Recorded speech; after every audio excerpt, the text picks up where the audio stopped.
اللهم صل على سيدنا محمد وعلى آل سيدنا محمد كما صليت على إبراهيم وعلى آل إبراهيم في العالمين إنك حميد مجيد. أعوذ بالله من الشيطان الرجيم. بسم الله الرحمن الرحيم. ويقولون آمنا بالله وبالرسول وأطعنا ثم يتولى فريق منهم من بعد ذلك وما أولئك بالمؤمنين. وإذا دعوا إلى الله ورسوله ليحكم بينهم إذا فريق منهم معرضون وإن يكن لهم الحق يأتوا إليه مذعنين. أفي قلوبهم مرض أم ارتابوا أم يخافون أن يهيف الله عليهم ورسوله بل أولئك هم الظالمون. إنما كان قول المؤمنين إذا دعوا إلى الله ورسوله ليحكم بينهم أن يقولوا سمعنا وأطعنا وأولئك هم المفلحون. ومن يطع الله ورسوله ويخش الله ويتقه فأولئك هم الفائزون. اللہ تبارک و تعالی نے کلام مقدس کی ان آیات مبارکہ میں جو سورۃ النور کی آیات ہیں منافقین کے بارے میں ارشاد فرمایا ہے. میرے محبوب دو عالم سیدنا محمد مصطفیٰ صلی اللہ علیہ وسلم کی رسالت کے بعد، آپ کی بعثت کے بعد زیادہ تر جن اقوام سے معارضہ اور مقابلہ تھا، مکہ مکرمہ میں حضور کے معارض و مقابل مشرکین مکہ تھے جو عبادت اصنام میں مبتلا تھے، بتوں کے پجاری تھے، اور انہوں نے اللہ کے کعبے میں بھی تقریباً 360 بت رکھے ہوئے تھے. صفا پہ بھی بت تھے، مروہ پہ بھی بت تھے، شاہ زمزم پر بھی بت تھے، کعبۃ اللہ کے باہر بھی بت رکھے ہوئے تھے، اندر بھی بت رکھے. تو یہ تو تھے مشرکی. لیکن جب حضور صلی اللہ علیہ وسلم ہجرت فرما کر مدینہ منورہ تشریف لے گئے، کیونکہ مدینہ منورہ میں الحمدللہ اسلام میرے محبوب کے جانے سے پہلے داخل ہو چکا تھا. ابھی حضور صلی اللہ علیہ وسلم مدینہ منورہ نہیں پہنچے تھے، لیکن مدینے والے اسلام میں داخل ہو رہے تھے. مصعب ابن عمیر نے اللہ کے نبی کے حکم سے وہاں جا کے دعوت اسلام کا کام کیا. اسی لیے بیعت عقبہ ثانیہ میں تقریباً 70 سے 80 کے درمیان میں مدینے والے آئے اور اسلام لائے. پھر صحابہ نے ہجرت کی. بعض صحابہ نے ہجرتیں 2 کی ہیں، مکہ سے حبشہ کی طرف اور پھر واپس آ گئے، پھر مکہ سے مدینہ منورہ کی طرف. اور بعض صحابہ نے حبشہ سے سیدھا مدینہ کی طرف. تو ان کی بھی پہلی ہجرت مکہ سے حبشہ، دوسری پھر مدینہ منورہ. حضور صلی اللہ علیہ وسلم جب مدینہ منورہ میں تشریف لے گئے، اسلام تو پہلے جڑیں پکڑ چکا تھا، لیکن حضور کے جانے کے بعد تو ایسا اللہ کی رحمت سے غلبہ اسلام ہوا کہ بڑے بڑے قبائل اور قبائل سب اسلام میں داخل ہو گئے۔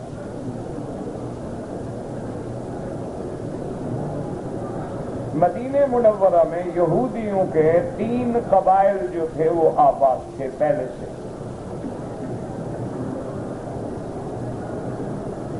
ان کا وطن مدینہ نہیں تھا، جیسا کہ اب وہ اپنے نقشے میں دکھاتے ہیں گریٹر اسرائیل کے منصوبے کے مدینہ ہمارا حصہ ہے اور ہمارا حق ہے۔ یہ جھوٹ ہے۔ وہ تو مدینہ منورہ صرف اس لیے آئے تھے کہ انہوں نے اپنے کتابوں میں پڑھا تھا، تورات میں، انجیل میں، زبور میں، صحائف میں، صحف موسیٰ میں، صحائف ابراہیم میں، کہ ایک نبی پیدا ہوں گے خاتم الانبیاء محمد مصطفیٰ صلی اللہ علیہ وسلم، اور پھر قیامت تک انہی کا دین رہے گا۔ وہ تو اس لیے آئے تھے کہ ہم اسلام لائیں، وہ اسی انتظار میں تھے، جن میں بنی نذیر تھے، بنو قریظہ تھے، بنی قینقاع تھے، یہ ان کے قبائل تھے۔ ان میں کافی لوگ جو ہیں وہ زیادہ سے زیادہ سونے کا کام کرتے تھے، صرف ایک قبیلہ ہے جو مختلف کام کرتا تھا۔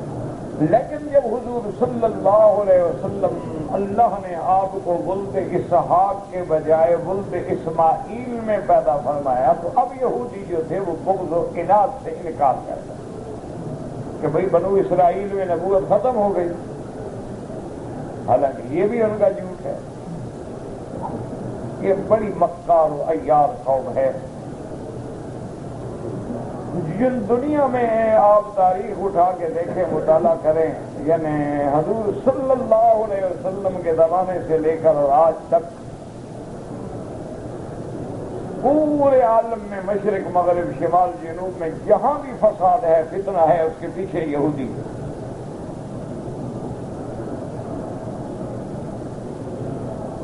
یہ مسلمانوں میں جو فرقے بنے ہیں، روافض بن گئے، خوارج بن گئے، معتزلہ بن گئے، کرامیہ، قدریہ، جبریہ، مشبہ، سب یہودیوں کے فتنے ہیں۔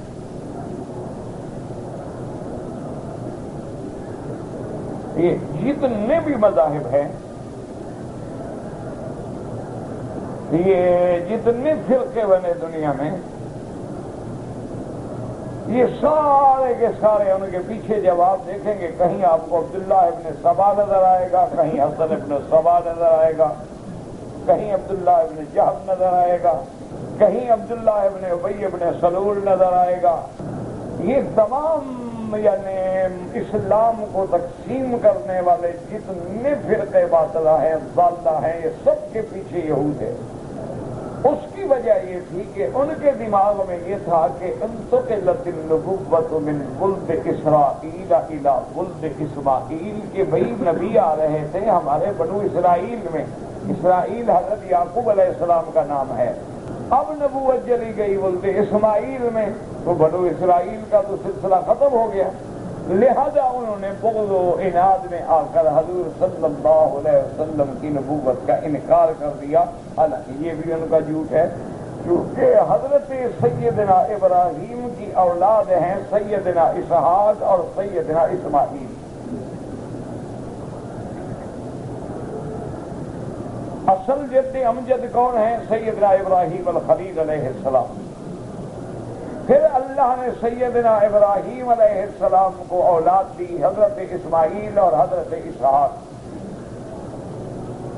حضرت اسحاق کی اولاد میں حضرت یعقوب ہیں، جن کا دوسرا نام اسرائیل ہے۔ پھر حضرت یعقوب کی اولاد میں حضرت یوسف ہیں۔ تو جتنے بنو اسرائیل کے انبیاء ہیں وہ سب اسی طرح یعنی ولد یعقوب ہیں، ولد اسحاق ہیں۔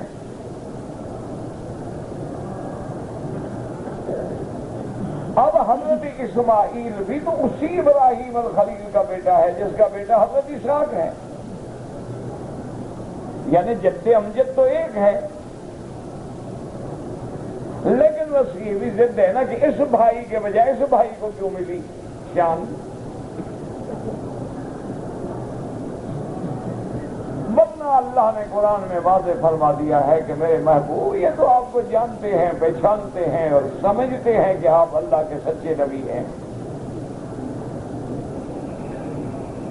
یعرفونہ کما یعرفون ابناءہم، یہ تو میرے مدنی کو ایسے جانتے ہیں جیسے بندہ اپنی اولاد کو جانتا ہے، یعنی اولاد دور بھی ہو بندہ پہچان لیتا ہے میرا بیٹا ہے، اندھیرے میں ہو، آواز سے، قد سے، قامت سے، چلنے سے تو جانتے ہیں کہ اللہ کا نبی محمد الرسول اللہ صلی اللہ علیہ وسلم سچے نبی ہیں اور وہی النبی الخاتم ہیں، اور اسی کے ہم انتظار میں تھے، لیکن بس حسدن و بغین، دل میں حسد آ گیا، دل میں سرکشی آ گئی، انکار کر گئے۔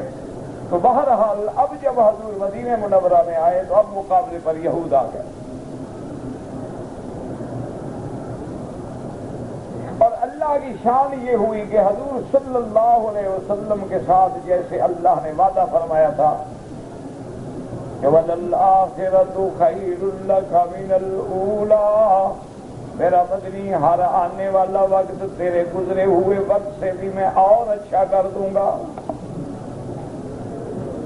تو حضور کی شان روز بروز بڑھتی گئی۔ وہ یعنی جو سورج تھا نبوت کا وہ اب عین اپنے عروج پہ آتا گیا۔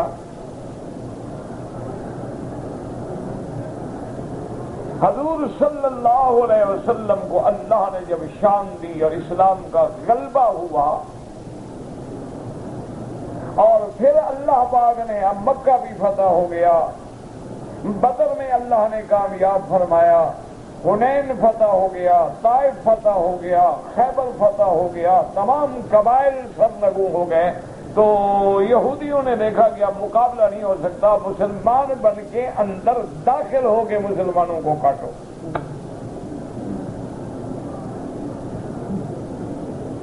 اسی لیے آپ تاریخ اٹھا کے دیکھ لیں، کبھی لارنس آف عربیہ کا روپ دھارا گیا، کبھی کوئی لارڈ مکالے بن کے سامنے آیا، کبھی کوئی سائمن کمیشن لے کے دوڑ پڑا، کبھی کسی کو لسانی جھگڑوں میں الجھایا گیا، زبان پہ لڑایا گیا، کبھی کسی کو قومیتوں پہ لڑایا گیا، ہم عرب ہیں تم عجم ہو، یہ ہندی ہے، یہ سندھی ہے، یہ اردو سپیکنگ ہے، یہ پنجابی سپیکنگ ہے، وہ سارے مسلمان ہو، کلمہ پڑھتے ہو، نماز پڑھتے ہو، اردو کیا، ہندی کیا، سنسکرت کیا۔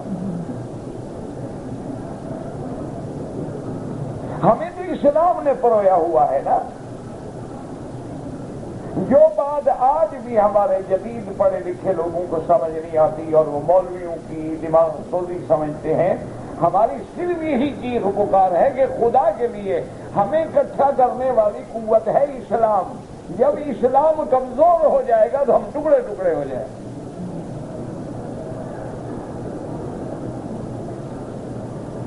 ہمیں ایک گھر میں، اب دیکھیں نا الحمدللہ اللہ ہر آنے والے کو حج نصیب فرمائے، مقیم کو غیر مقیم کو اللہ پاک رحمتوں کے ساتھ حج مبرور نصیب فرمائے۔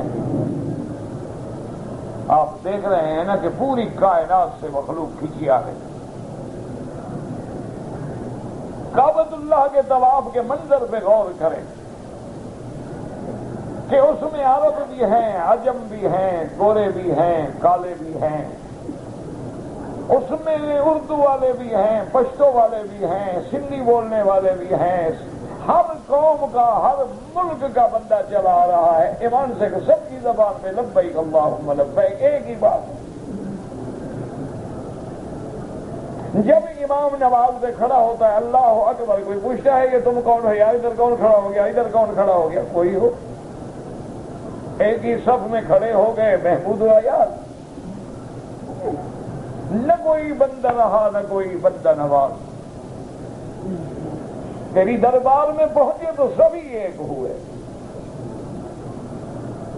بندہ ہو، صاحب ہو، محتاج و غنی ایک ہوئے۔ تو یہ وہ رشتہ ہے جو ہمیں جوڑتا ہے۔ جب اس رشتے کو آپ کمزور کر دیں گے، جب اسلام اور ایمان کی عقیدے کی قوت کو آپ کمزور کر دیں گے تو پھر آپ ٹوٹیں گے۔ پھر وہ کہے گا میں ہندی ہوں، وہ کہے گا میں سندھی ہوں۔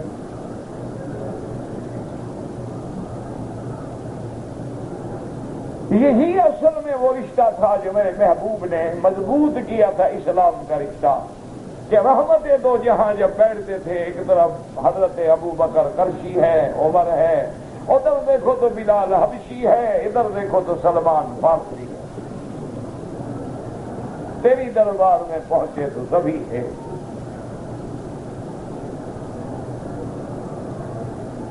اور سب کھڑے ہوئے ہیں، ایک امام ہے، اگر مصلی پہ حضرت آقا کھڑے ہیں سب پیچھے کھڑے ہیں، ابو بکر کھڑا ہے سب پیچھے کھڑے ہیں۔ اگر کبھی عبد الرحمن ابن عوف کو نماز پڑھانی پڑتی ہے سب پیچھے کھڑے ہیں، کبھی مصلی پہ عبداللہ ابن ام مکتوم نابینا صحابی کھڑا ہے سب پیچھے کھڑے ہیں۔ حضور پاک ایک مدینے والے کو بلاتے ہیں، انصاری کو، ایک مہاجر کو، تم بھائی ہو؟ اس کا بھائی ہے بس۔ اور پتہ ہے اللہ صحابہ کی عظمتوں کو دیکھیں کہ جب حضور نے بھائی بنا دیا نا تو صحابہ نے کہا بھائی بات سنو، ایک بھائی وہ ہوتا ہے جو ماں کے پیٹ سے پیدا ہوتا ہے، باپ کے نطفے سے پیدا ہوتا ہے، ایک ماں باپ کے دو بیٹے ہوں تو بھائی ہوتے ہیں نا۔ انہوں نے کہا اس بھائی میں تو شک ہو سکتا ہے کہ میری ماں نے خیانت کی ہو، لیکن جس کو محمد مصطفیٰ بھائی بنا دے اس میں کیا شک ہو سکتا ہے؟ انہوں نے کہا اپنے بھائی میں تو شبہ ہو سکتا ہے، اللہ معاف کرے عورت ہے خیانت کر گئی، لیکن جس کو حضور نے بھائی بنا دیا۔ اسی لیے تو حضرت علی جب بچ گئے نا تو کھڑے ہو گئے، انہوں نے کہا رسول اللہ خیت بین المہاجرین والانصار، حضرت علی کھڑے ہو گئے، انہوں نے کہا رسول اللہ سب کے تو بھائی بنا دیے، میں تو بچ گیا۔ آپ نے فرمایا علی اما ترضا، تم اس بات پہ راضی نہیں کہ میں محمد تیرا بھائی ہوں؟ صلی اللہ علیہ وسلم، صلی اللہ علیہ وسلم، رضی اللہ عنہ وارضہ۔ حضور نے فرمایا حضرت کی کتنی بڑی شان ہے۔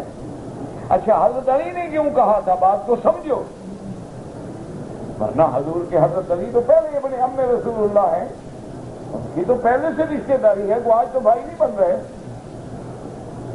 حضرت علی ابن ابی طالب ہیں، ابی طالب میرے محبوب کے چچا ہیں، اور پھر حضرت علی داماد محمد مصطفیٰ ہیں، وہ تو ویسے رشتے۔ لیکن حضرت علی جانتے تھے، اللہ نے حضرت علی کو فہم دیا تھا، علم دیا تھا، وہ علم کا دریا تھا، وہ سمجھ گیا کہ آج مدینہ منورہ میں حضور کی زبان سے جو بھائی بن جائیں گے یہ مقام پھر کسی کو نہیں ملے گا۔ وہ تو قومی رشتے ہیں نا، وہ تو ابی لہب بھی رشتے دار ہو سکتا ہے، وہ تو ابی لہب کا بیٹا اتبا اتیبہ بھی داماد محمد مصطفیٰ ہو سکتا ہے، وہ تو رشتے ہیں سب کے ہو سکتے ہیں، کسی سے بھی ہو سکتا ہے، کسی سے بھی ٹوٹ سکتا ہے۔ لیکن آج جو حضور آخا بین المہاجرین والانصار، آج حضور جو بھائی ہونے کا سرٹیفکیٹ دے رہے ہیں اور جن مہاجرین انصار کو بھائی بنا رہے ہیں، یہ مقام پھر کسی کو قیامت تک نہیں ملے گا، نہ اور نبی آئے گا نہ اور کوئی بھائی بنے گا۔ یہ تو آخری ٹائٹل ہے کہ ایک حکم اللہ نے جاری کیا ہے، مہر محمد مصطفیٰ نے لگا دی ہے، انما المؤمنون اخوۃ، ایمان والے بھائی ہو تم، ہر کلمے پڑھنے والا ایک دوسرے کا بھائی ہے۔ والمؤمنون والمؤمنات اولیاء بعضهم اولیاء بعض، ایک دوسرے کے تم دوست ہو، ایک دوسرے کے تم مددگار ہو۔ لیکن آج محمد مصطفیٰ نے بھی مدینہ منورہ میں بیٹھ گیا، اخوت ایمانی پہ بہت لگا دی، صحابہ بھائی بن گئے، اور کمال دیکھیں انصار کا۔ دعا کریں اللہ ہمارے ملکوں میں بھی مہاجر و انصار کے جھگڑے ختم فرما دے، اللہ سب کو پھر بھائی بنا۔ یہ وہ لوگ نہیں لڑتے، یاد رکھو، ہم تو نہ سیاست سے تعلق رکھتے ہیں نہ ہمارا کوئی اتنے معلومات ہوتے ہیں، لیکن یاد رکھیں کوئی آدمی جس کے دل میں ذرہ کے برابر بھی ایمان ہو وہ مسجد میں جا کے نمازیوں پہ کبھی گولی نہیں چلا سکتا. مسجد اہل سنت کی ہو چاہے شیعہ کی ہو، وہ بھی انسان ہیں، وہ بھی اپنی عبادت کرے. اصل وجہ کیا ہے کہ وہی پیچھے یہود ہے. ہم ظاہر کو ڈھونڈتے ہیں، وہ اصل موجود ہے. وہ ہمارے ہاں ایک تھانے دار ہوتا تھا تو وہ کبھی کبھی بات سناتا. میں اس سے پوچھتا میں کہا چاچا آپ جہاں ہوتے ہیں چوری شوری بند ہو جاتی ہے، باقی تھانے دار کنٹرول نہیں کر سکتے. انہوں نے کہا وہ چوروں کو پکڑتے ہیں، میں چوروں کی ماں پکڑتا ہوں. ماں کو پکڑو اور بچے پیدا نہ کرے. ماں بیٹھی ہوئی ہے، 10 چور پکڑو گے 10 اور پیدا کر دے گی، کیسے چوری ختم ہوگی؟ اسی لیے آپ کے ہاں کنٹرول نہیں ہوتا. آپ ظاہر میں بھاگو، اس کو پکڑو، مولوی ہوگا، سنی ہوگا، شیعہ ہوگا. یہ تو ظاہری بیچارے ایک نشانہ بن گیا. اصل تو پیچھے وہ یہودی ذہن ہے جو کار فرما ہے. ورنہ کوئی کلمے پڑھنے والا کسی نمازی پہ گولی چلا دے، کسی مسلمان کو قتل کر دے اور دعویٰ ایمان کا کرے لا حول ولا قوت الا باللہ. کسی مسلمان کا بے گناہ خون بہانا پتا ہے. اللہ نے جتنے غضب کے لفظ ہیں نا سارے جمع کیے ہیں قرآن میں کہ وَمَن يَقْتُلْ مُؤْمِنًا مُتَعَمِّدًا فَجَزَاؤُهُ جَهَنَّمُ، کہ جو بندہ کسی مومن کو جان بوجھ کے مارے. اب اس کے ایمان میں کیا شک ہے؟ وہ بیچارہ نماز پڑھ رہا ہے. اس کی سزا کیا ہے؟ فرمایا وَجَزَاؤُهُ جَهَنَّمُ خَالِدًا فِيهَا، جیسے کافر مشرک کے لیے ہمیشہ کی جہنم ہے، اس کو بھی میں ہمیشہ لمبی جہنم دوں گا. اب اتنا کافی تھا جب جہنم کی سزا ہو گئی، باقی کیا رہا؟ لیکن اللہ فرماتے ہیں فَجَزَاؤُهُ جَهَنَّمَ خَالِدًا فِيهَا وَغَضِبَ اللَّهُ عَلَيْهِ، اور اس بندے پہ اللہ کا غضب، اسی پہ بس فرمایا وَلَعَنَهُ، اس پہ اللہ کی لعنت. میرا اللہ اتنی کافی ہے. فرمایا نا وَأَعَدَّ لَهُ عَذَابًا مُهِينًا، میں نے اس کے لیے بڑا اہانت والا، بڑا اس کو ذلیل کرنے والا عذاب تیار کر کے رکھا ہے. تو کیسے ایمان سے کہیں یہ کیسے ہو سکتا ہے؟ وجہ کیا ہے؟ یاد رکھو، صرف یہ ہے کہ ذرا گہری نظر سے دیکھو تو تمہیں اپنے دشمن کے پہچاننے میں دیر نہیں لگے گی. سیدہ عائشہ ماں ہے، سیدنا علی بیٹا ہے. ماں اور بیٹے کو لڑانے والے کون تھے؟ صحابہ تھے. ان کے پیچھے بھی وہ یہودی دماغ تھا. ہزاروں صحابہ شہید ہو گئے. اسی وقت سے لے کر آج تک وہی یہودی دماغ ہے. انہوں نے 2 فیصلے کیے ہیں اور اس پہ وہ مضبوطی سے عمل پیرا ہیں. ایک انہوں نے کہا کہ چونکہ ہم عدد میں تھوڑے ہیں، مسلمانوں کا تو مقابلہ نہیں کر سکتے، 1 ارب 36 کروڑ مسلمان ہیں، اگر یعنی اتفاق کر کے تھوک بھی مار دیں تو وہ اڑ جائیں. تو انہوں نے کہا 2 کام کرو، ایک تو لیور آف اکانومی اپنے ہاتھ میں رکھو، سونے چاندی پہ کنٹرول کرو.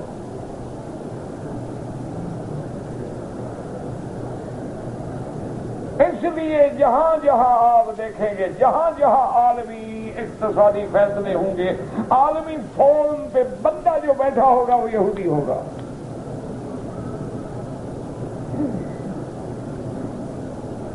اور دوسرا انہوں نے کہا کیا کرو؟ انہوں نے کہا دوسرا یہ ہے کہ ہر ملک میں جو بھی جینیس بندہ ہو اس کو کسی طرح اپنا بناؤ، خرید کے بناؤ، پیسے سے بناؤ، دہشت سے بناؤ، قید کر کے بناؤ، ڈاکہ مار کے بناؤ، بس وہ بندہ نہ جانے دو. کیونکہ اس دماغ سے ہم نے کام لینا ہے. وہ دماغ مسلمانوں کے پاس نہ رہے. وہ اگر جینیس ہے، چاہے حدیث پڑھانے میں جینیس ہے اس کو بھی لے آؤ، تفسیر پڑھانے میں جینیس ہے اس کو بھی لے آؤ، کرکٹ کھیلنے میں جینیس ہے اس کو بھی پکڑ لو، کوئی کمپیوٹر کا جینیس ہے اس کو بھی لے، کیوں ان سے ہم نے کام لینا ہے، کام دماغ کرتا ہے، ڈل آدمی کیا کام کرے گا؟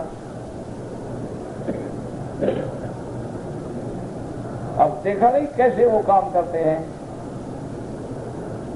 ایمان سے کہیں کہ 1000 مولوی کو کہو تقریر کرے کہ حرم شریف میں اور مسجد میں میوزک بجانا حرام ہے، انہوں نے ایک چھوٹا سا موبائل جیب میں ڈال دیا ہے، لا کے تقریریں کرتے رہو، ہم کعبے میں بھی میوزک بجوا دیں گے۔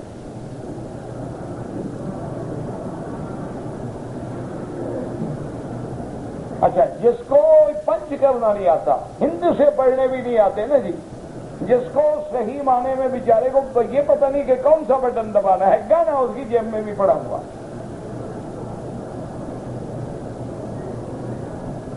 اب انہوں نے کہا کہ ذرا تکلیف ہوتی ہے، اتنا بڑا ٹیلی ویژن، اتنا بڑا screen, 50 inch, 60 inch, 30 inch, 20 inch, 14 inch, 10 inch, 6 inch, انہوں نے کہا بڑا لمبا کام ہے، اسی میں ڈیجیٹل فلم کے لیے مووی بنانے کا کیمرہ بھی اسی موبائل میں ڈال دو تاکہ اس میں فلم بنا کے حرم شریف بیٹھے، کعبہ نہ دیکھے، فلم دیکھے۔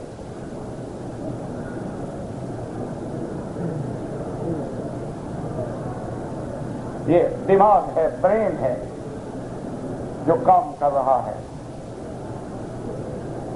انہوں نے کہا حاجی صاحب آپ کے پیسے چوری ہو جائیں گے، انہوں نے کہا جی کیا کروں، حاجی پہ تو جانے ہے، کمال کی بات ہے، ٹریول چیک بنوا لو۔ کیا خیال ہے آپ کا، اس ٹریول چیک سے وہ کتنا بزنس کرتے ہیں سال میں؟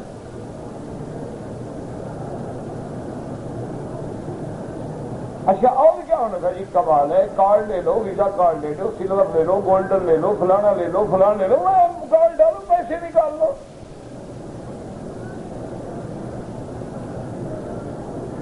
کبھی ماہرین اقتصادیات سے پوچھیں کہ صرف کارڈ میں اور ٹریولر چیک میں اور ٹرانسفر آف منی میں اربہ ڈالر سال میں وہ گھر بیٹھے کما رہا ہے، پیسہ ایک نہیں ڈالا، پیسہ تمہارا ہے۔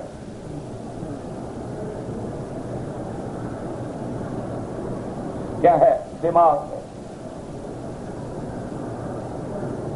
اور ہم امت کو لڑا رہے ہیں کہ جناب آپ کیسے کھڑے ہوتے ہیں، ہاتھ کہاں باندھتے ہیں؟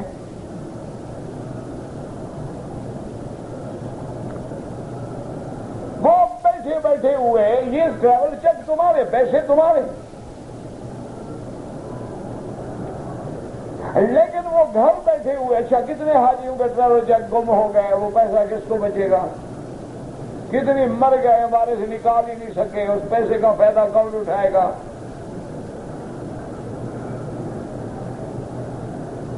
اسی طرح دیکھ لو کہ آلو تو تمہارے ملک پیدا کرتے ہیں، ہمارے دور میں تو 4 آنے پہ کلو ہوتے تھے، اب 5 روپے کا ہوگا، 10 کا ہوگا، 12 کا ہوگا، لیکن وہ 5 روپے 10 روپے کلو والا آلو جو ہے، جب وہ خریدتا ہے یہودی، وہ اس کے چپس بناتا ہے، وہ اس کے ہیش بناتا ہے، وہ اس کے فنگرز بناتا ہے، وہ اس کو کئی شکلیں دیتا ہے، وہ اس کو گمبری بناتا ہے، وہی 10 روپے والے سے تم سے 10-20 ڈالر کماتا ہے وہی تمہارا آلو۔ وجہ کیا ہے کہ دماغ ہے۔ آپ اپنے گھر میں اچھے سے اچھا کھانا بنائیں، آپ کے گھر میں بہترین قیمہ صاف ستھرا بنائیں، بچے نہیں کھائیں گے، ان کو ایک برگر لے کے دے گے ماشاءاللہ تو وہ جناب ایسے اچھلیں گے جیسے آج بچے کی شادی ہو رہی ہو۔ وہ برگر ہے کیا بھلا؟ ایک ٹکیا ہوتی ہے کیا مہنگی، وہ بھی پتہ نہیں بندے کا ہے یا جانور کا ہے، کس بلا کا ہے، اور اس کے اوپر کیا ہوتا ہے؟ وہی سلاد ہوتی ہے، چیز ہوتی ہے اور ڈبل روٹی ہوتی ہے، وہ بھی 10 دن پرانی، انشاءاللہ کھانے کے فوراً بعد بیمار۔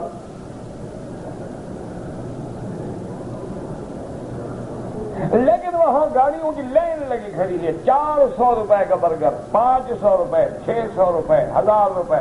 پیزا بنا دیا ہے جناب، وہ 2000 روپے، 4000 روپے کا ایک پیزا، کیا ہے؟ اٹالین پراٹھا ہے۔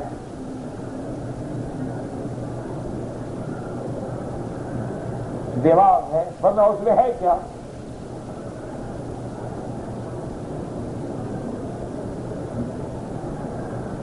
اصل بات کیا ہے کہ انہوں نے وہ دماغ خریدے اور اکانومی پہ بیٹھ گئے.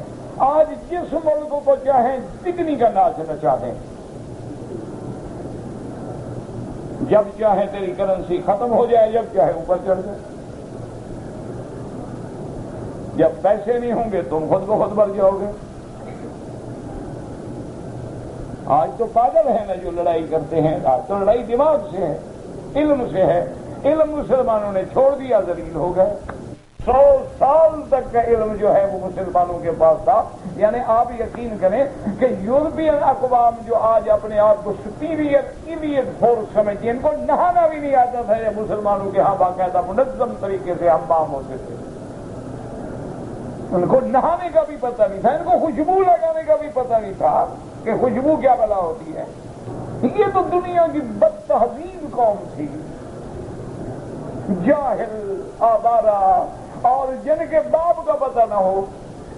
یہ تو بالکل اتل بعد ذالک الزنیم جن کو قرآن نے کہا ہے، اس کی تصریف تھے. تمام علوم کے خزانے جو تھے وہ اسلام کے پاس تھے، مسلمانوں کے پاس تھے. مسلمانوں نے ہر نئی چیز ایجاد کی. مسلمانوں نے عالم کو اس ظلمتوں کے اندھیروں سے نکال کے روشنی دکھائی.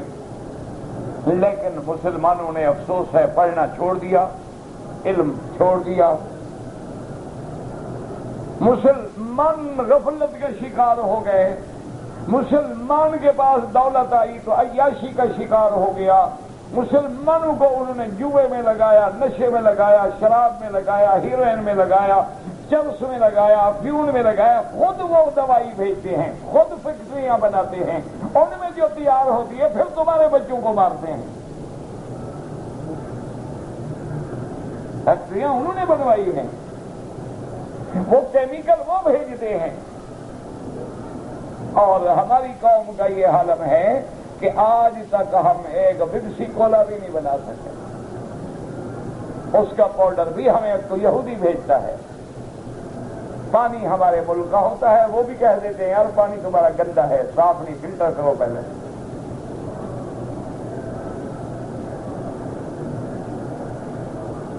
یہ ہیں ہم مسلمان.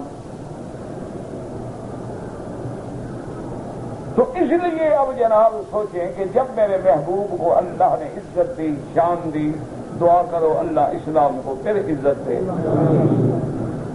اور میں تو ایک طالب العلم ہوں، میں کیا اور میری بساط کیا، لیکن اللہ کے کعبے میں ایک بات لکھ کے رکھ لیں کہ وہ وقت قریب ہے جب اسلام غالب آئے گا. یہ ایسے نہیں لڑ رہے کافر، ان کو تو پتا ہے مسلمان سوئی بھی نہیں بنا سکتا، تو ہمیں کیوں مار رہے ہیں؟ ان کو پتا ہے بھی ہم تو کھانے پینے سے فارغ نہیں، زیادہ پیسے آ جائیں شادیاں کر لو، تو ہمیں کیوں مار رہے ہیں؟ ان کو پتا ہے، وہ پڑھ کے بیٹھے ہیں، وہ مطالعہ کر کے بیٹھے ہیں، وہ ساری ہسٹری نچوڑ کے بیٹھے ہوئے ہیں کہ ہاں وقت آ رہا ہے اسلام غالب آئے گا. ان کے غالب آنے سے پہلے جتنے مار سکتے ہو مار لو، آنا تو انہوں نے غالب ہے. ان کا حال اب ایسے ہے کہ بھڑکتا ہے چراغ صبح جب خاموش ہوتا ہے. اب ان کے خاموش ہونے کا وقت قریب آ گیا ہے. اسلام غالب آئے گا، اسلام کا بول بالا ہوگا، اسلام کو عزت ملے گی. میرے اللہ کا فیصلہ ہے کہ انتم الاعلون ان کنتم مؤمنین. تم سر بلند ہو، بس مومن بن جاؤ. اب دیکھیں نا جی، اب مثلاً آپ کا حج ہے. اب حج کو وہ کیا کریں بیچارے، انہوں نے ایک ایسا طریقہ اختیار کر دیا کہ چلو جو حاجی سود نہ کھائے اللہ بچائے. لیکن جب آپ حج کا داخلہ کرتے ہیں کتنا عرصہ پہلے پیسے داخل کرتے ہیں؟ ہاں جی، تقریباً 6 مہینے. ٹھیک ہے، ایک حاجی کا داخلہ کتنا ہوتا ہے؟ 1.25 لاکھ. 1,25,000، 1,20,000 سے وہ سمجھ لو. 1,20,000 کو 1,47,000 سے ضرب کر دیتے ہیں، کتنا پیسہ بنے گا؟ 6 مہینے کا سود کتنا ہوگا؟ تو نہ لو، سود تو آئے گا. میرا ایمان ہے کہ سورج مشرق کے بجائے مغرب سے نکل سکتا ہے. مجھے کوئی کہہ دے یہ چاند نہیں ہے، یہ کوئی لیمپ جل رہا ہے، یہ تو شاید میں مان لوں، لیکن میرے مدنی محمد مصطفیٰ کا فرمان کبھی غلط نہیں ہو سکتا۔ حضور نے فرمایا میری امت پہ ایک وقت آئے گا سود نہیں کھائیں گے لیکن دھواں ان کو بھی پہنچے گا۔ نہ قرآن نہیں کہتا کہ تعاونوا علی البر والتقوی، اچھے کاموں میں تعاون کرو، برائی کے کام میں تعاون نہ کرو۔ تو تم نے 6 مہینے تعاون نہیں کیا بینکوں سے، اربوں روپے ان کو دے دیے۔ دیکھو نا حج پڑھنے سے پہلے ہم سے کیسا کام لیا گیا ماشاءاللہ، اور پھر ماشاءاللہ وہ چونکہ ہم نے ان کو پیسے دیے تھے وہ بھی ہمیں ہدیہ دیں گے، ہمارے گلے میں انشاءاللہ ایک پانی کی بوتل تھرماس ڈالیں گے، اوپر بینک کا نام لکھیں گے، برتن حرام زمزم پاک ماشاءاللہ۔ حاجی لبیک، ادھر بینک کا اشتہار بھی لگا ہوا ہے، یہ بھلائی اور اچھائی کا تعاون کر رہے ہو یا برائی کو پھیلا رہے ہو؟ ایسا غور ہی نہیں ہے، حاجی کو مفت مال ملے، کہتے ہیں مولوی نہیں چھوڑتا، تو حاجی کہاں چھوڑے گا؟ اس سال مشہور ہے نا، کہتے ہیں مفت کا مال ہو تو مولوی اور قاضی نہیں چھوڑتے، تو حاجی کہاں چھوڑے گا؟ احرام باندھا ہوا ہے، ایک رومال جو ملتا ہے نا کھانے کے ساتھ، پرفیوم ٹیشو، وہ بھی حاجی نہیں چھوڑتا، اس کا بھی رگڑا لگاتا ہے، چاہے دم پڑ جائے 300 ریال کی، چھوڑتا نہیں، مفت ملا ہوا ہے۔ وہ تم احرام میں بیٹھے ہو، خوشبو والا ٹیشو استعمال کر رہے ہو، تم میں تو دم پڑ گئی خدا کے بندے 300 ریال کی۔ کبھی حاجی کو توفیق ہوئی ہے کہ اپنے ملک سے کہہ دے کہ اللہ کے بندے تمہارا بھی فائدہ ہے یہ رومال نہ رکھو، تمہارا بھی فائدہ ہے کہ تم حمام میں آفٹر شیو لوشن نہ رکھو، کوئی حاجی غلطی سے ہاتھوں پہ ڈال لے گا، اس غریب کے دم پڑ گئی، لیکن ہم پر حج کرنا آ رہے ہیں۔ تو اس لیے ہمیشہ یاد رکھیں کہ جب میرے آقا رحمت دو عالم سیدنا محمد مصطفیٰ صلی اللہ علیہ وسلم، دعا کرو اللہ ہمیں حضور کی محبت کا کوئی کروڑواں حصہ نصیب فرما دے۔ ہم گندے ضرور ہیں لیکن امت تو ہیں، ہم گندے ضرور ہیں لیکن اللہ تیرے بندے تو ہیں، تو کتوں پہ بھی تو رحم کرتا ہے نا، خنزیروں پہ بھی تو رحم کرتا ہے، ان کو بھی تو خوراک پہنچاتا ہے نا جنگل میں۔ اب جیسے ہیں تیرے بندے ہیں، تیرے دروازے پہ آئے ہیں، ہمیں خالی لوٹائے گا تو تیری شان کرم کا گرا ہے، ورنہ ہم تو ہیں گندے، ہمیں تو اعتراف ہے اپنی برائی کا، لیکن اب بلا لیا ہے تو خالی دامن نہ بھیجنا، رحمتوں سے سب کی، لیکن اب بلا لیا ہے تو خالی دامن نہ بھیجنا، رحمتوں سے سب کی جھولیاں بھر دے، سب کی مشکلیں حل کر دے یا اللہ۔ جو زلزلے میں ہیں، جو سردیوں کی لپیٹ میں ہیں، جن بچیوں نے کبھی سورج کی پر بھی نظر نہیں ڈالی تھی یا سڑکوں پہ پڑی ہیں، ان کی جان مال کی حفاظت کر اللہ، ان پہ رحم فرما، رحم فرما، تیرے دروازے پہ رحم کے درخواست کر رہے ہیں، ہمارے گھروں کو جہنم نہ بنا جنت بنا دے، ہماری بیٹیوں کو مولا پھر وہ بی بی فاطمہ والا حیا نصیب فرما، عائشہ والا علم نصیب فرما، بی بی زینب اور بی بی سودا اور بی بی میمونہ والی عزت نصیب فرما، میرا مولا ان کو فلم کے ایکٹریس نہ بنا، بے حیا نہ بنا، ان کو بازاریں پھرنے والی نہ بنا، آوارہ نہ بنا، اس کی اپنے ماں باپ کی عزت کو برباد کرنے والی نہ بنا، اس کے دل و دماغ میں اگر کلمہ تو نے ڈالا ہے تو پھر فاطمہ کا حیا بھی ڈال دے۔ تو اب جب حضور مدینے میں آ گئے، اسلام پھیل گیا، غلبہ آ گیا، اور جب حضور آ گئے سب کے چراغ بجھ گئے۔ جب سورج طلوع ہو جائے تو پھر چراغ کام دیتے ہیں، جب میرے محبوب آ گئے تو سب کے جناب چراغ بجھ گئے۔ اب کعب بن الاشرف بھی ٹھس ہو کے رہ گیا، عبداللہ ابن ابی ابن سلول جو مدینے کا سردار بن رہا تھا، ان کی سرداری بھی گھر لگ گئی، تو انہوں نے کہا اب کیا کریں؟ انہوں نے کہا مسلمان بن جاؤ اور اندر داخل ہو کے اسلام کو کاٹو۔ یہی آج بھی ہو رہا ہے. وہ مسلمانوں کے لبادے اوڑھ لیتے ہیں یا ان مسلمانوں کو جو غربت کی چکی میں پس رہے ہیں ان کو خرید لیتے ہیں. ان بچوں کی تلاش کرتے ہیں کہ جن کے پاس ماشاءاللہ ایم اے کی ڈگریاں ہیں، جنہوں نے پی ایچ ڈی کیا ہوا ہے، جنہوں نے ایم بی بی ایس کیا ہوا ہے، جنہوں نے بڑی بڑی ڈگریاں ہیں، نوکری نہیں ملتی، جوتے چٹ کھا رہے ہیں، ان کو تلاش کرتے ہیں. یار چھوڑو، کب تک جوتے چٹ کھاؤ گے؟ ہم سے پیسے لو، ایک جگہ جاؤ، بم رکھو، بس ایک رات میں تمہیں کروڑ پتی بنا دیتے ہیں.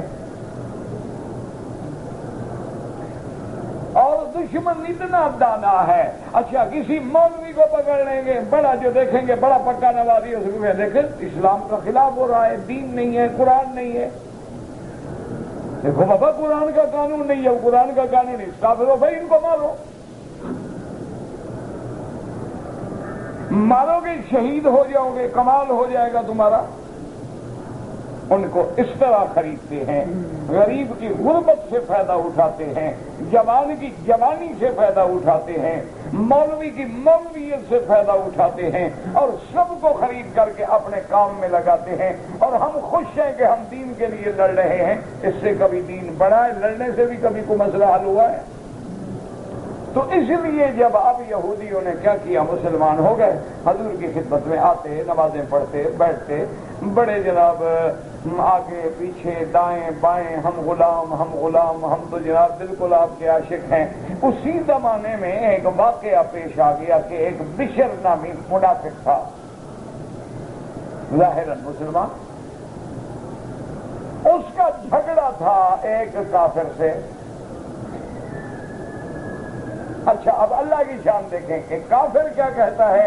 وہ کہتا ہے کہ بھئی ایسا کرو، تو مسلمانوں نے کہا، انہوں نے کہا پھر تمہارے نبی کے پاس چلتے ہیں، حضور محمد مصطفیٰ کی خدمت میں جھگڑا لے جاتے ہیں، فیصلہ کروا لیتے ہیں. وہ جو مسلمان ہے، ظاہر مسلمان اندر اس کو تو پتا تھا کہ میں نہ حق پہ ہوں، کافر یہودی حق پہ ہے، اور محمد مصطفیٰ تو حق والے کو حق دلا دیں گے. وہ کہ نہیں حضور کے پاس نہیں جاتے، بڑے مصروف ہیں اور بڑے کام ہیں. وہ تمہارا سردار ہے نا کعب ابن الاشرف، یہودیوں کا سردار، اس کے پاس جاتے. وہ کہ کمال کرتے ہو، تم مسلمانوں، میں تمہارے نبی کے پاس جاتا ہوں. لیکن اس کو پتا تھا منافق کو کہ بھی اللہ کا نبی تو حق کریں گے، وہ تو غلط فیصلہ فرما نہیں سکتے، اور حق اس کا ہے. تو اس واقعے کو اللہ تبارک و تعالی نے قرآن مقدس کی ان آیات میں بیان فرمایا ہے کہ ان کا حال دیکھو. جب ان کو بلاؤ کہ آؤ اللہ کے نبی کے پاس تمہارا فیصلہ کرنے میں ہی پیچھے ہٹتے ہیں. ہاں اگر ان کو کچھ ملتا ہو تو پھر بھاگ کے آ جاتے ہیں، اگر ان کو دینا پڑے تو پھر یہ بھاگتے ہیں. وہ جی بس نہیں ٹھیک ہے، اور یہ قرآن چومنے کے لیے ہے، غلاف چڑھانے کے لیے ہے، لیکن بیٹیوں کو حصہ دینے کے لیے تو نہیں ہے نا مولوی صاحب، یہ تو مشکل مسئلہ ہے نا. قرآن کو ہم سینے سے لگائیں گے، دو جہانوں کا بادشاہ ہے. اس کو جناب تھیلیوں میں لپیٹ کے اونچے تاکچے میں رکھ دیں گے، کسی کا ہاتھ بھی نہ پہنچے. جب کہیں لڑکی کو حصہ دے دو، اور جی ہمارے قبیلے کا رواج نہیں. وہ بابا اپنے گھر کے باہر ایک اچھا رشتہ مل رہا ہے، نہیں جی ہم تو برادری سے باہر شادی نہیں کرتے. اچھا بابا یہ اچھا آدمی ہے، تمہاری برادری کا ہے، جی یہ تو غریب ہے، ہم امیر لوگ ہیں، دولت والے، اس غریب کو دیں گے، بھوکے کو لڑکی دے دیں نا. کیا خیال ہے جب حضور نے حضرت علی کو لڑکی دی ہے تو کیا تھا حضرت علی کے پاس؟ 2 اونٹنیاں تھیں، وہ بھی حضرت حمزہ نے ذبح کر دی. 2 اونٹنیاں حضرت علی نے رکھی تھی کہ میں باہر سے سب لکڑیاں لے کے بیچوں گا، پیسے اکٹھے کروں گا تو بی بی فاطمہ کی شادی پہ خرچ کروں گا. حضرت حمزہ جو آئے نا اس کو کہتے کباب بنا کے کھلا دیے سب کو. اسی لیے باقاعدہ واقع آتا ہے کہ حضرت علی بڑے غمگین بیٹھے ہیں رضی اللہ عنہ. اللہ اکبر. حضرت عثمان گزرے، سلام کیا، فرمایا علی خیر تو ہے، کیوں اداس بیٹھے ہو؟ اس نے کہا کیا پوچھتے ہو، بی بی فاطمہ سے شادی کا دن قریب آ رہے ہیں، اور میں نے شادی کے لیے اونٹنی اب تیار کی تھی، وہ حضرت حمزہ نے ذبح کر ڈالی. اب میرے پاس ہے کچھ نہیں، آخر نبی کی بیٹی ہے. حضرت عثمان نے کہا علی غم کیوں کرتے ہو؟ تمہیں غم کرنے کا کیا فکر ہو؟ شادی علی کی ہوگی، دولت عثمان کی ہوگی، کیوں غم کرتے؟ لیکن حضور نے تو کچھ مطالبہ نہیں کیا. حضور باغ نے تو کوئی مطالبہ نہیں کیا کہ گھر بناؤ، فلیٹ بناؤ، سجاؤ اور 5 اسٹار ہوٹل میں کھانے کا انتظام کرو. یہ تو آج کا حاجی کرتا ہے نا ماشاءاللہ. حاجی 20 پڑے ہوئے ہوں گے، شادی 5 اسٹار ہوٹل میں کرے گا. اور وہاں جو گیدرنگ ہوگی دیکھ کے شیطان شرما کے بھاگ جائے. میں نے 1-2 شادیوں میں شرکت کی، میں نے تو توبہ کر دی. ابھی انشاءاللہ آئندہ نہیں آؤں گا. بھاگ تو اس وقت بھی میں گیا بہانہ شانہ بنا کے، لیکن بہرحال جو حشر تھا، جس عالم میں میری بیٹیاں بہنیں کھڑی تھیں، انا للہ و انا الیہ راجعون. میرے خیال میں ہالی ووڈ میں بھی ایسی پرستان کی پریڈ نہیں ہوتی ہوگی. اور ماشاءاللہ کس کی بیگم ہے، داڑھی اتنی بڑی ہے، حج 15 کیے ہوئے ماشاءاللہ. یہاں حاجی صاحب آئے ہوئے ہیں، پیچھے بیگم صاحب ہے، اس کی سلوار قمیص لون کی ہے، ململ کی ماشاءاللہ. حج پہ آئے ہوئے ماشاءاللہ. او یار اللہ کے گھر اس کے بجائے نہ آؤ نا، وہ زیادہ بہتر. تمہارے بجائے کعبہ اداس نہیں ہوگا، فکر نہ کرو. اللہ کا گھر آباد رہے گا. ہم سارے بھی مر جائیں نا، فرشتے تو نہیں کم ہوتے. حضرت آدم علیہ السلام طواف کرنے لگے نا، دل میں ذرا خوش ہوئے کہ ماشاءاللہ میں پہلے. اللہ نے فرمایا جبریل اس کو کہو تیرے پیدا ہونے سے تو 2000 سال پہلے کعبہ بن چکا ہے، اس کا طواف ہو رہا ہے، تم کس بات کی فخر کر رہے ہو؟ آج اگر ہم نہیں آئیں گے نا حاجی صاحب، کعبہ آباد رہے گا، کوئی غم نہ کرو. یہ تو شکر کرو کہ اللہ نے ہمیں بلایا ہے. کہہ دو الحمدللہ کہ ہم جیسے برے ہیں لیکن مالک نے پھر دروازے پہ بلا دیا. تو اب اس کے بلاوے کا حیا کرو اور لاج رکھو. اللہ تمہیں بھی اور مجھے بھی توفیق دے. اللہ اکبر. سوال بھی آ کے ماشاءاللہ کافی اکٹھے ہو جاتے ہیں. 2 کام اللہ توفیق دے. بس ہر دفعہ یہ مسئلہ ہو چکا ہے، یا تم سمجھتے نہیں یا پوچھنے والے نئے ہیں کہ جن لوگوں نے رمضان شریف کے بعد عمرہ نہیں کیا ان کا حج مفرد ہے. جنہوں نے عمرہ کیا تمتع ہے. بات ختم.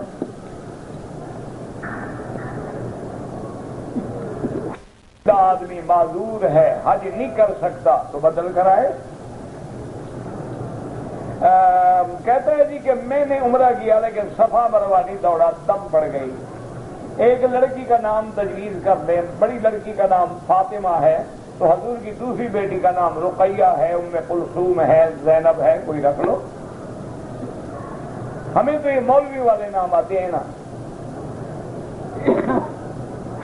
آدمی نے گھر سے 2 چادریں باندھ لی، حرم میں آ گیا، جمعہ کا دن تھا، نماز پڑھی، ارادہ تھا کہ عمرہ کروں گا لیکن گرمی زیادہ تھی، بس نہیں کیا. چادر کوئی بات نہیں، ابھی جب نیت نہیں کی تو چادریں ہیں، وہ عمرہ تو ہے نہیں نا. وہ تب نہیں کھول سکتا جب چادریں باندھ کے 2 رکعت پڑھ کے نیت کر کے لبیک پڑھ لے، اب عمرہ پورا کرے. ابھی تو وہ گیا ہی نہیں، تنی اس نے نیت ہی نہیں. عائشہ سے عمرہ کرنا صحیح ہے تو مسجد بنی ہوئی ہے. صحیح نہ ہوتا تو یہاں تو اسلام کی حکومت ہے، یہ رہنے دیتے. یہاں تو قرآن و سنت کا راج ہے الحمدللہ.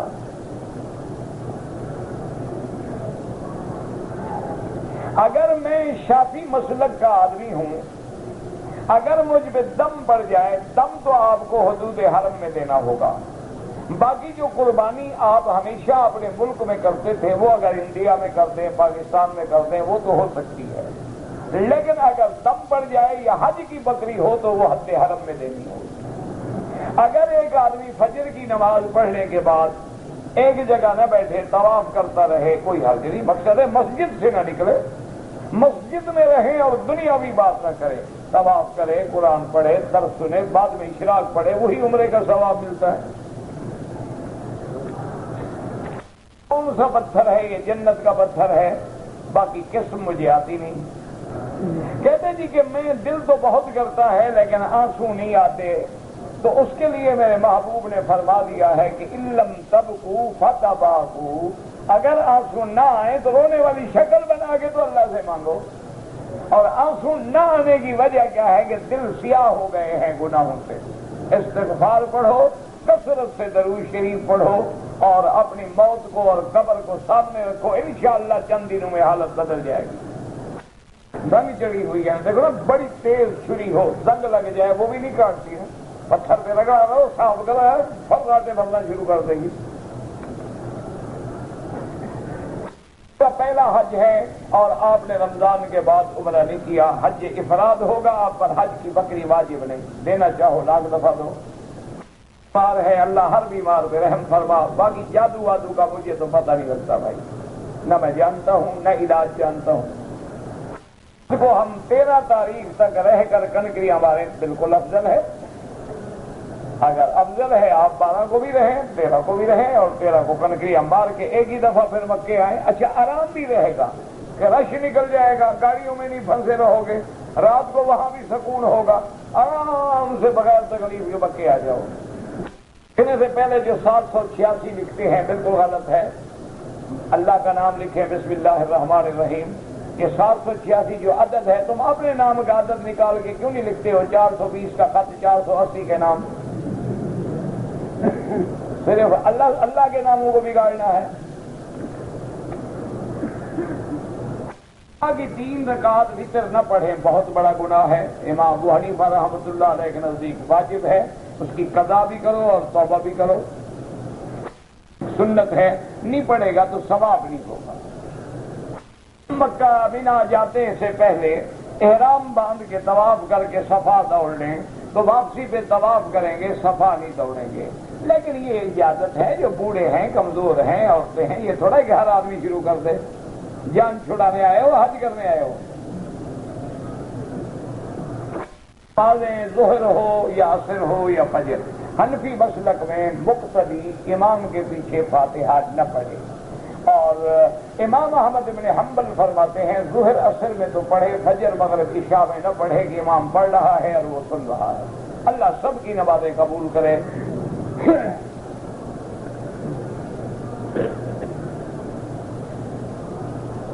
کہتے ہیں جی کہ اگر ایک آدمی نے 4 شادیاں کر لیں، ماشاءاللہ اچھی بات ہے، ہمارے لیے بھی دعا کرو، تمہاری دعا قبول ہوتی ہوگی. تو اب ایک بیوی مر گئی تو اب اور کیا کرے؟ ایک اور کر لے تو وہ 4 ہی رہیں گی نا، 5 کیسے ہو گئی؟ ایک تو مر گئی. کہتے ہیں نکاح 5واں ہو جائے گا نا. اللہ کے بندے جب مر گئی تو سیٹ خالی ہو گئی. اگر آدمی نوکری کرنے کے لیے آتا ہے اور اس کو اللہ حج کا موقع دے دیتے ہیں، وہ حج کر دیتا ہے تو فرض ادا ہو جائے گا انشاءاللہ، بالکل ہو جائے گا. اگر آدمی نماز پڑھ رہا ہے اور وضو ٹوٹ جائے تو بالکل نماز چھوڑ دے، بغیر وضو کے نماز نہیں ہوتی. حتیٰ کہ حدیث میں آتا ہے کہ ایسے ناک پکڑ کے باہر نکل جائے تاکہ لوگ سمجھے نقشیر آئی ہے، یہ نہ سمجھے بیچارے کی ہوا خارج ہوئی ہے، تاکہ ایک بھرم بھی رہ جائے نا. اسلام تو عزت رکھتا ہے نا ہماری. اگر ایک مسجد ہے جہاں ہم 5 نمازیں الحمدللہ پڑھتے ہیں تو جب داخل ہوں تحیت المسجد پڑھیں، بالکل ثواب ہے. لیکن نہ پڑھو تو گناہ بھی نہیں. اپنے مسلمان بھائی پہ گولی نہیں چلا سکتا، میں تو نہیں مانتا. جو چلاتا ہے اللہ جانے وہ کون سا مسلمان ہے. بہرحال کہتے ہیں حج عمرے کا احرام باندھا ہوا ہے میں نے اور میرے پاؤں پہ ریڑھی لگی، زخمی ہو گیا، کوئی حج نہیں، کچھ بھی نہیں ہوتا احرام میں. جیسے آپ اپنا حج کیا تھا، حج بدل کرنا چاہتے ہو تو ہر کام میں اسی کی دل میں نیت رکھو، یا اللہ میں اس کی طرف سے حج کر رہا ہوں. باقی وہی حج ہے جیسے تم نے اپنا کیا ہے. قانون فطرت، قانون قدرت ایک ہی بات ہے. نبی اور رسول میں فرق ہے. رسول صاحب کتاب ہوتا ہے، نبی صاحب کتاب ہونا ضروری نہیں ہوتا. جیسے موسیٰ علیہ السلام رسول ہیں اور ہارون نبی ہیں تو کتاب وہی ہے تورات. ہارون بھی تورات پہ عمل کریں گے، الگ کتاب نہیں ہوگی. علیہم السلام. روضہ شریف میں جب حاضر ہوں دعا اللہ سے مانگے. آدمی جدے میں رہتا ہے، وہ بغیر احرام میں مکے آ گیا، پھر حج بھی کرنا ہے تو پھر اس کو حد حرم سے باہر جا کر تنعیم سے احرام باندھنا چاہیے. نے ٹیلی فون پر اپنی بیوی کو 2 طلاق دیا ہے، گواہ بھی موجود تھے، طلاق ہو گئی. اب دوبارہ نکاح کرنا کر سکتا ہے، کوئی منع نہیں. مرد ہو یا عورت ان کے لیے فرض ہے. اگر عورت ایام حیض میں ہے وہ طواف زیارت نہیں کر سکتی، گھر میں رہے، جب پاک ہو جائے طواف زیارت کرے، چاہے جتنا دن بھی لیٹ ہو جائے، اپنی سیٹ چھوڑنی پڑے چھوڑ دے، لیکن بغیر طواف زیارت کے نہ جائے ورنہ حج کامل نہیں ہوگا اور نہ اپنے خامن بے حلال ہوگی. دوسرا طریقہ یہ ہے کہ ابھی لیڈی ڈاکٹر سے مشورہ کر کے دوائیں لے لیں تاکہ ان دنوں میں اس کو حیض آئے ہی نہیں. حج کے دنوں میں جو پان سگریٹ پیتے ہیں پہلے ہی حرام ہے، احرام میں ڈبل حرام ہو گیا. مسجد الحرام میں اگر ہماری چپل گم ہو جائے تو اس کا نتیجہ یہ تھوڑا ہے کہ لوگوں کی چپل اٹھا لو. اچھا اگر تمہاری بیوی گم ہو جائے کیا مسئلہ ہے؟ ہاں جی، یہاں چپ کر گئے ہو، قیمتی چیز پہ چپ ہے، اچھا ہلکی چیز ہے تو حل کر دو. خدا کے بندے کیوں کسی کی چپل اٹھاؤ؟ کیوں اپنا حج خراب کرو 2 روپے کی چپل کے لیے؟ تھیلی رکھو، تھیلی میں چپل رکھو، اپنے پاؤں میں رکھو، مجال ہے چوری ہو. بالکل کسی کی چیز استعمال نہ کرو. تم حاجی ہو، اپنے حج کو پاک صاف رکھو. میں پاکستان سے آیا ہوں، میرا احرام گم ہو گیا، جدہ ایئرپورٹ سے احرام بند کیا، پھر عمرہ کیا. ماشاءاللہ بہرحال آپ تو گم نہیں ہوئے نا، دم پڑ گئی ہے. صرف ایک بکری دم دے دو، آئندہ احرام مجال ہے کبھی گم ہو. 300 ریال کو جب 16 سے طرف دے گا نا 4800 روپے بنتے ہیں. اس کو 10 سال نہیں بھولیں گے. اللہ نے ایسے جرمانہ تھوڑا رکھا ہے، سیدھا کرنے کے لیے رکھا ہے نا.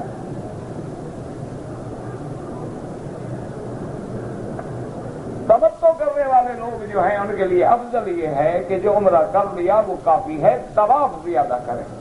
لیکن اگر عمرہ کریں تو احناف کے نزدیک جائز ہے. ہر نماز سے پہلے یا بعد میں طواف ضروری ہے؟ بالکل نہیں. طواف نفلی عبادت ہے، جتنی اللہ ہمت دے کرو.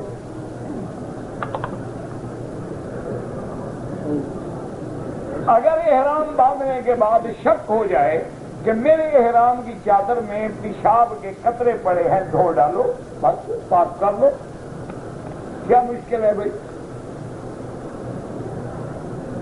اگر آدمی بلٹ ٹوٹ جائے، بیلٹ ٹوٹ جائے تو گانٹھ لگا سکتا ہے، احرام کو بالکل لگا سکتا ہے، کوئی منع نہیں. مولانا ابو العلا مودودی صاحب جو تھے وہ فوت ہو گئے، اللہ ان کی قبر پہ رحمت کرے. تمہیں کیا ضرورت پڑ گئی ہے ان کے عقیدے پہ بحث کرنے کی؟ جو لوگ فوت ہو گئے دعا کرو اللہ مغفرت کرے، جو زندہ ہیں اللہ ان کی ہدایت کے فیصلے کرے. غلطیاں کس میں نہیں ہوتی؟ بڑے بڑے لوگوں سے غلطیاں ہوتی ہیں، بڑے بڑے علماء سے غلطیاں ہوتی ہیں. نماز اشراق 2 رکعت پڑھیں، اگر 4 پڑھیں تو جائز ہے. عمل اگر آدمی اچھے کام کرے تو عمر زیادہ ہوگی، عمر مقرر ہے، لیکن